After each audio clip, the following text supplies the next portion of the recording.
Alman attım xarala, qaldı sarala, sarala. Dağlarda döndüm qartala. Nəyə döndün? Maral qızlara aiddir da, qartal oğlanlara aid. Ne bileyim. Ayrı nə oxuyursan? Başka bir O mahnı. Hind mahnılar, bir də oriental rəqslər. Reks de var. Var reks. Rəqs var, oynayırsan, oyna da. Paltarımı geyinim, yoxsa buyurun oynayım. Böyle ev yok. Elə belə. Paltar. Dum, daram, dum, durudan. Oy, oy, oy. Mən bundan Belə dum, dam, daram, dum, daradan. Aa, bu əsr.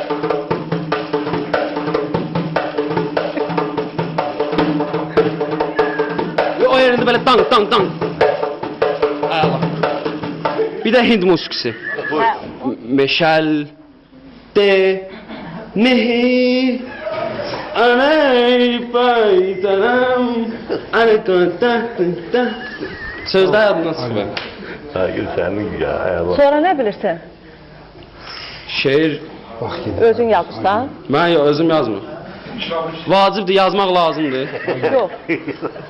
Ben de be. Yoxdur mündən Allah qurmamaqdan mən döyəcək. Dövme. Ha, bu dəfə döymək. Biz tapşıralım dövme. Yox, bir dənə bu turu keçirdim, gəlin turuma hazırlaşıb. Atan hardadır? Getirersin onu.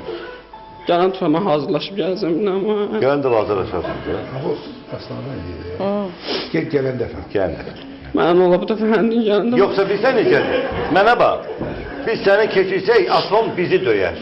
Sonra. Bildin? Mən tapşırıram dəyməzlər. Bayını tapşır.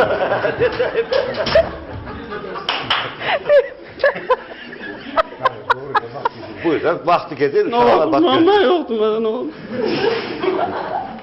Həmişə mən yoxdur, bir elçi göndərmişdim, orada da yoxdur. Layiqli aktyor fakültəsindən yaxşı. Aktör, gözəl aktör çıxası var. Var. Mən yoxdur.